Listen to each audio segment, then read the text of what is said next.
স্কুলে স্কুলে নেই শিক্ষকদের পাঠদানের ব্যস্ততা। বিদ্যালয়ে ছাত্রছাত্রীর সংখ্যাও কম। যারা এসেছে তারাও শুধুমাত্র খেলাধুলা করেই সময় পার করছে। এমন চিত্র দেশের অধিকাংশ প্রাথমিক বিদ্যালয়েই দেখা যাচ্ছে। চাকরির শুরুতে ১১তম গ্রেডে বেতনসহ ৩ দাবিতে অনির্দিষ্টকালের জন্য কর্মবিরতির ডাকে প্রাথমিকের শিক্ষার পরিবেশে অচলাবস্থা তৈরি হয়েছে। ২৬ মে সারা দেশের অধিকাংশ সরকারি প্রাথমিক বিদ্যালয়ের সহকারী শিক্ষকরা কর্মসূচিতে নামেন। শিক্ষকদের দাবি আদায়ের জন্য এই কর্মবিরতির ডাক দেওয়া হলেও এর প্রভাব পড়েছে দেশের লাখো পরিবারের ওপর, কারণ এতে বাধাগ্রস্ত হচ্ছে প্রায় কোটি শিশুর পাঠদান। খোঁজ নিয়ে জানা যায়, এবার প্রাথমিকে পাঠ্যবই দেরিতে পাওয়ায় ক্লাস ১.৫ মাস পিছিয়ে শুরু হয়।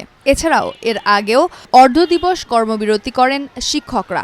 সামনে শিক্ষা প্রতিষ্ঠানে ঈদুল আজহা ও গ্রীষ্মকালীন ছুটি। ফলে বছরের অর্ধেক সময় পার হলেও পর্যাপ্ত ক্লাস করতে পারছে না শিক্ষার্থীরা। এতে অভিভাবকরা আশঙ্কা করছেন এই আন্দোলন শিক্ষার্থীদের শেখার ক্ষেত্রে মারাত্মক ঘাটতি তৈরি করবে। আমরা স্কুলে আসছি, আমাদের ক্লাস হয় নাই, আমরা এখন খেলা হচ্ছি। আজকে ম্যাম তারা কর্মবিরতির কারণে 2 ঘন্টা ক্লাস হয়েছে, আমাদের 2টা ক্লাস হয়ে নাই আর বাকি 2টা ক্লাস হয়েছে। শিক্ষকরা যে 3 দফা দাবিতে যে আন্দোলন করতেছে, তাদের আন্দোলন যৌক্তিক হতে পারে, তবে দেশে যে করোনা গেল, তারপরে যে জুলাই আন্দোলন গেল, শিক্ষা প্রতিষ্ঠান দীর্ঘদিন বন্ধ থাকলো, তারপরেও আবার এই কোমলমতি বাচ্চাদের পাশে লেখাপড়া করেছে। আমি আমার সন্তানকে নিয়ে তার শুনছি যে শিক্ষকরাও আন্দোলন করবে।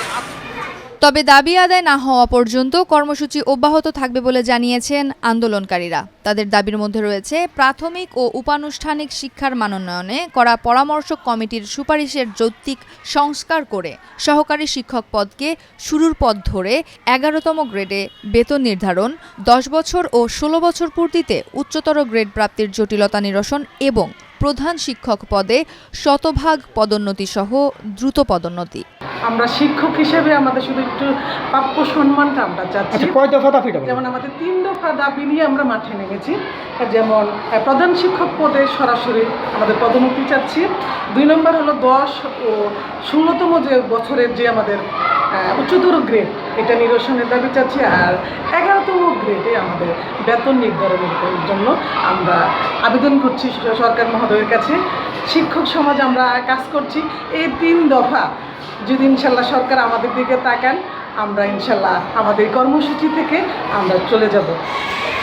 তবে সহকারী শিক্ষক সংগঠন ঐক্য পরিষদের পক্ষ থেকে দেশের সব সরকারি প্রাথমিক বিদ্যালয়গুলোতে ক্লাস পরীক্ষা বন্ধের ডাক দেওয়া হলেও বরিশালে কোনো ধরনের কর্মবিরতিতে নেই শিক্ষার্থীরা। প্রতিটি বিদ্যালয়ে নিয়ম অনুযায়ী ক্লাস ও কার্যক্রম পরিচালনা করা হয়। সময়ের প্রয়োজনই মূলত এখন দেশের যে পরিস্থিতি, তাতে আমরা বর্তমান সরকারকে আমাদেরকে সহায়তা করা প্রয়োজন।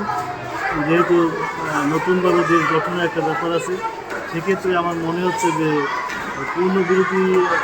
কর্মবিরতিতে আমাদের শিক্ষার্থীরা পিছিয়ে পড়বে। শিক্ষার্থীদের পিছিয়ে পড়া মানে আমাদের দেশ পিছিয়ে পড়বে। কিছুদিন আগে দেশের সরকারি প্রাথমিক বিদ্যালয়ের শিক্ষকদের বেতন গ্রেড 1 ধাপ বাড়ানোর উদ্যোগ নেয় প্রাথমিক ও গণশিক্ষা মন্ত্রণালয়। নতুন এ উদ্যোগ বাস্তবায়িত হলে সহকারী শিক্ষকদের শুরুর বেতন গ্রেড 12তম এবং প্রধান শিক্ষকদের 10ম গ্রেড হবে। সরকারের এ উদ্যোগ প্রত্যাখ্যান করেই আন্দোলনকারীরা সহকারী শিক্ষকেরা আন্দোলনে নামেন। তাদের দাবি 12তম গ্রেড নয়, শুরুর বেতন ধরতে হবে 11তম গ্রেডে।